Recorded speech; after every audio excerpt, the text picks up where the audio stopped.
ఇక్కడున్న 14,400 మందిలో నాకు కావాల్సింది ఆ ఒక్క కూలి.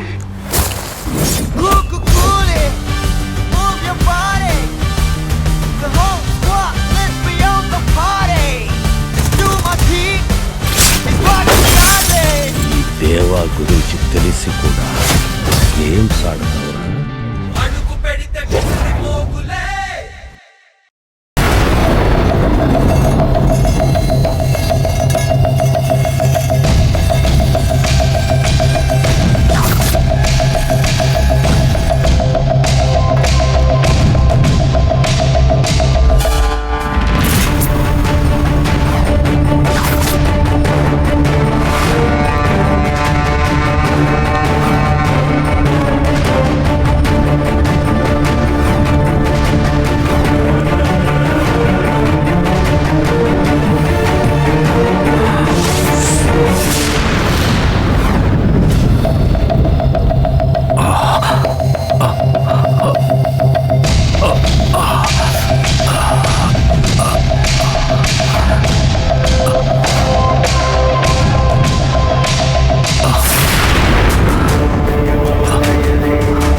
నువ్వే నన్ను తీసుకురమ్మని ఉంటావని నేను అప్పుడే గ్రహించానురా.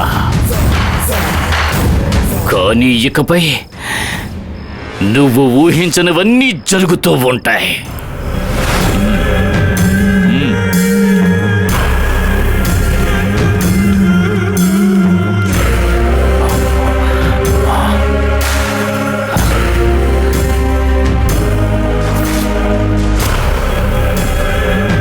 ఏమిటి, నేను మాట్లాడితే నీ నిజస్వరూపం బయటపడుతుందని వాళ్ళను పంపించేశావా?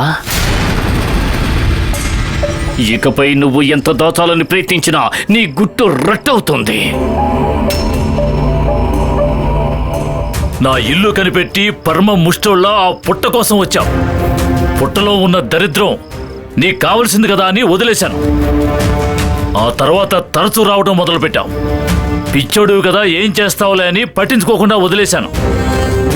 తర్వాత నువ్వు నన్ను కత్తితో పొడిచి చంపాలని చూశావు. నీకెలాగూ పోయే రోజులు వచ్చే, ఇక నిన్ను చంపడం ఎందుకులే అని వదిలేశాను. కానీ ఇప్పుడు మా గంగతో పరిచయం పెంచుకుని తను నీ ఇల్లు వెతుక్కుంటూ వచ్చేలా చేశావు. నీకేమైనా జరిగిందంటే తను తలడిల్లిపోవడంతో పాటు నీ సొంత కథ, శోక కథ చెప్పి తన మనసుని మార్చేశావు. ఇంతవరకు జరిగింది నేనేమీ తనతో చెప్పలేదు. తనకేమీ తెలియదు. తెలుసు తెలుసు నువ్వు గంగను అడ్డం పెట్టుకుని నా మీద పగ తీర్చుకోవాలనుకుంటున్నావు. ఏయ్, ఆ వీరభద్రం చెల్లెల్ని మాతో మంచిగా మసిలేలా చేసి మీరే మాకు నమ్మక ద్రోహం చేశారు. మీలా నమ్మక ద్రోహం చేసే గుణం మాకు ఏనాటికి కూడా రాదు. మరైతే గంగని నీవే బెందుకు తిప్పుకున్నావురా? గంగ అమాయకురాలు.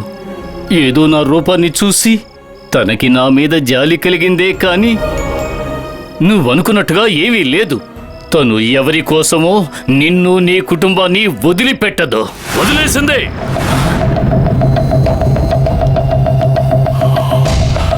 నా కుటుంబం ఏమైపోయినా పర్వాలేదు అని వదిలేసింది. ఇప్పుడు తనకి మాకంటే ముఖ్యం నువ్వే. గంగని కీలుబొమ్మను చేసి నా కుటుంబం మీద పగ తీర్చుకోవాలని చూస్తున్నావు. నా వేరుతోనే నా కన్ను పడవడానికి ప్రయత్నిస్తున్నావు. ఈరోజు గంగ నీకు అనుకూలంగా ఎందుకు మారింది? నా ప్రేమాభిమానాల్ని కాలదన్నేలా తనకు నువ్వేం మంత్రం వేశావు?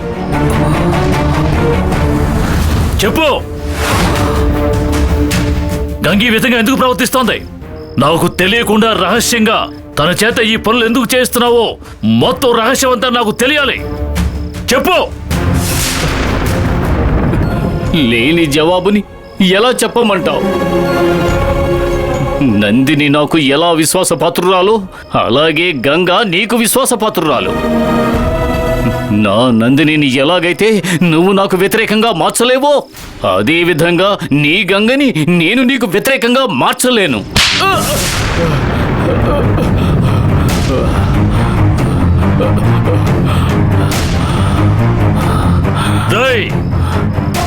నువ్వు కుంకుమను పంచే పూజారివి, నేను డబ్బు వెదజల్లే యజమానిని. పార్వతీ నందిని అమూల్యమైన పాములైతే నేను గద్దనిరా. నేనేది చూడనట్టే ఉంటాను, కానీ నా ముందు కదలాడే ప్రతిదీ నేను గమనిస్తూనే ఉంటాను. గంగ ప్రవర్తనలో మార్పు వచ్చిందని నాకు తెలిసిపోయింది. గంగ మారిపోయింది.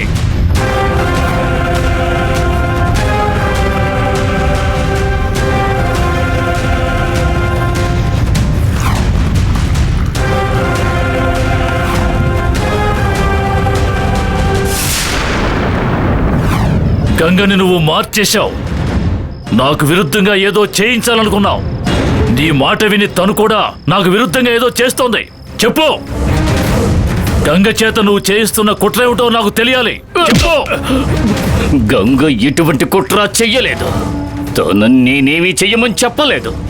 నాకు ఆమెకు ఏ సంబంధం లేదు.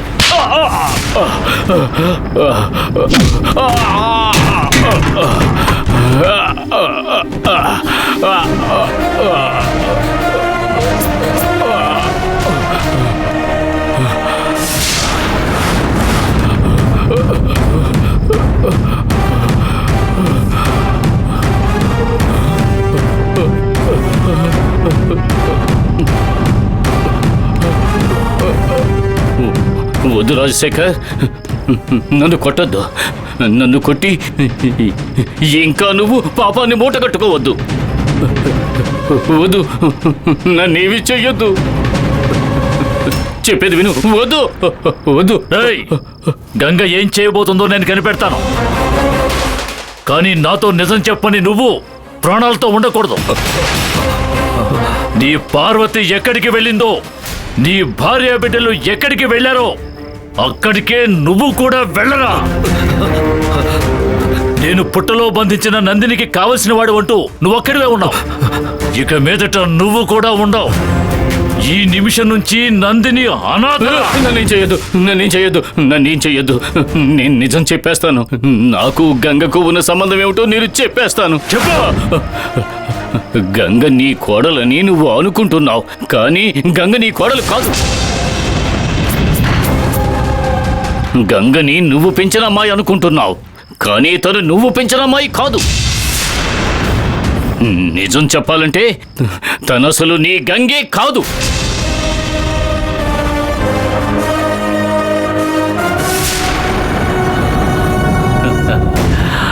అనుకున్నాన్రా, ఇటువంటిదేదో అయి ఉంటుందని నేను అనుకున్నాను. చెప్పు, గంగ ఎవరో చెప్పు. గంగ ఒక పూజారిని. నేను ఎలాగైతే నాగదేవతకు పూజారినో అదే విధంగా గంగ నీ ఇంటి పుట్టకు పూజారిని.